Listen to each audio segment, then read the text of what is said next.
Santa Paulina nasceu em Vigolo Vataro, Itália. Com apenas 10 anos de idade, emigrou com seus pais para o Brasil, dirigindo-se para o estado de Santa Catarina, no sul do país. Santa Paulina, antes de entrar para a vida consagrada, dedicou-se religiosamente em cuidar de uma senhora com câncer, e a partir dessa experiência caridosa deu-se a descoberta do carisma, que fora reconhecido em 1895 pelo bispo de Curitiba, Paraná, com o nome de Filhas da Imaculada Conceição. Na oração litúrgica da Igreja, é pedido a Deus para nós, fiéis, a virtude do serviço motivado pelo amor, a qual mais brilhou no coração da Virgem Paulina do coração agonizante de Jesus. Nascido em 995 numa família real, Olavo mostra-nos com sua vida que a santidade não escolhe profissão nem posição social, pois ela não vem sobre classes, mas sim em corações abertos à graça. Aconteceu que o jovem Olavo foi para a Inglaterra numa expedição, e assim pôde conhecer Jesus, o cristianismo e ser batizado, isto em 1014. Ao voltar para casa, Olavo, que era herdeiro do trono, encontrou o falecimento do pai e usurpadores no reino. Assim, teve Olavo de assumir o trono e submeter os inimigos pelo combate. Quando esteve no poder, Santo Olavo buscou a santidade como rei, sem deixar de fazer tudo para levar Deus aos súditos. Por isso procurou acabar com o paganismo, construindo igrejas e trazer sacerdotes da Inglaterra para evangelizar seu povo. Todos os esforços de Olavo para submeter a Noruega ao Rei dos Reis e Senhor dos Senhores encontraram êxitos e barreiras.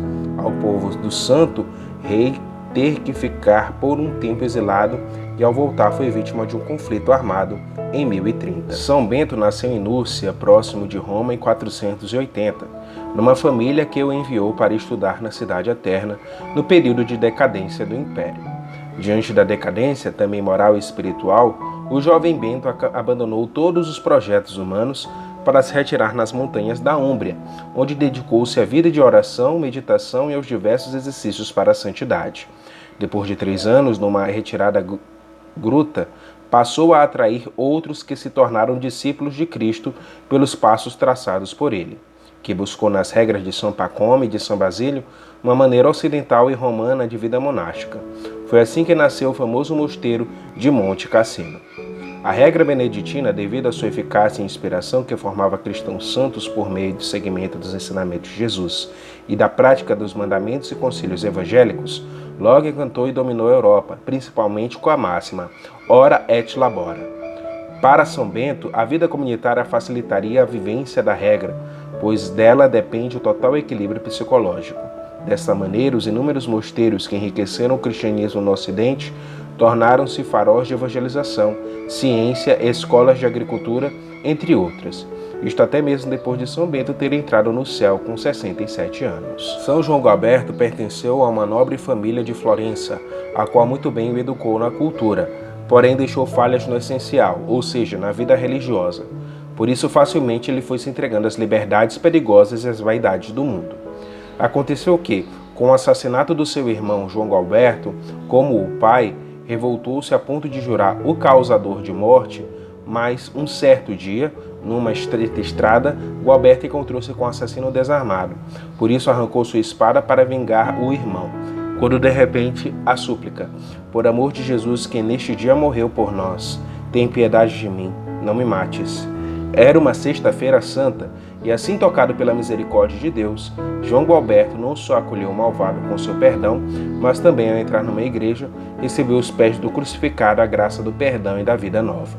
No processo de conversão de São João Gualberto, Deus o encaminhou à vida religiosa, à vida eremítica e depois à fundação de uma nova ordem, chamada de Vallombrosa, na qual São João Gualberto tornou-se pai dos monges e modelo, já que antes de entrar na vida eterna em 1073, com 73 anos, partilhou para os irmãos. Quando quiser eleger um abade, escolham entre os irmãos o mais humilde, o mais doce e o mais mortificado. Henrique era filho de duque e nasceu no castelo na Alemanha em 973. Pertencia a uma família santa e por isso foi educado também por cônegos e mais tarde pelo bispo de Ratisbona, adquirindo assim toda uma especial formação cristã. Conta-se que espiritualmente ele preparou-se intensamente para assumir o trono da Alemanha, mas isto sem saber, pois ainda era jovem e sonhara com estas breves palavras, entre seis, e com isso interpretou primeiramente: que teria 6 dias antes de morrer, mas, como não aconteceu, preparou-se em vista de 6 meses, e em seguida 6 anos até por providência assumir o reinado. No caso de Henrique, o adágio, que por trás de um grande homem está uma grande mulher, funcionou, pois casou-se com a princesa de Luxemburgo, Cunegundes, uma mulher de muitas virtudes e inúmeros dons, a ponto de ajudar por 27 anos seu esposo na organização do império e na implantação do reino de Deus. Com a morte de Henrique II e seu reconhecimento de santidade, Cunegundes foi morar no mosteiro, onde cortou o cabelo, vestiu o hábito pobre e passou a obedecer suas superiores, até ir ao encontro de Henrique no céu, isto quando tinha 61 anos. Nasceu no ano de 1550 na Itália. Filho do pai militar, também seguiu esta carreira, mas não pôde prosseguir devido a um tumor em um dos seus pés. Recorreu ao Hospital de São Tiago, em Roma, onde viveu sua compaixão pelos outros doentes. Porém, ele deu um sim ao pecado, entregando-se ao vício do jogo, onde perdeu tudo e ficou na miséria total. Saiu do hospital devido a seu temperamento. Foi de hospital em hospital para cuidar de sua ferida, até bater na porta dos franciscanos capuchinhos e ali quis trabalhar na obra de Deus. Com apenas 25 anos, começou seu processo de conversão. No hospital em Roma, Deus suscitou nele a santidade de ver os doentes a pessoa de Cristo, e também o carisma dos camilianos. Camilo também viveu uma bela amizade com São Filipe Neri.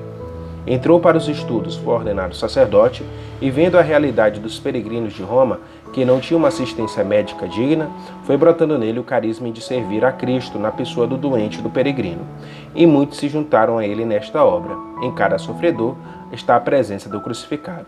São Camilo partiu para o céu em 1614. Boaventura nasceu no centro da Itália em 1218 e, ao ficar muito doente, recebeu a cura por meio de uma oração feita por São Francisco de Assis, que, percebendo a graça, tomou nos braços e disse: Ó Boaventura! Entrou na ordem franciscana e, pela mortificação dos sentidos e muita oração, exerceu sua vocação franciscana e sacerdócio na santidade, a ponto de seu mestre qualificar-lhe assim: parece que o pecado original nele não achou lugar. São Boaventura, antes de se destacar como santo bispo, já chamava sem querer a atenção pela sua cultura e ciência teológica. Por isso, ao lado de Santo Alberto Magno e São Tomás de Aquino, caracterizaram o século XIII com um tempo de sínteses teológicas. Certa vez, um frei lhe perguntou se poderia salvar-se, já que desconhecia a ciência teológica. A resposta do santo não foi outra: se Deus dá ao homem somente a graça de poder amá-lo, isso basta. Uma simples velhinha poderá amar a Deus mais que um professor de teologia. O doutor Seráfico, assim, muitas responsabilidades como ministro-geral da Ordem Franciscana, bispo, arcebispo, até que depois de tanto trabalhar, ganhou com 56 anos o repouso do céu.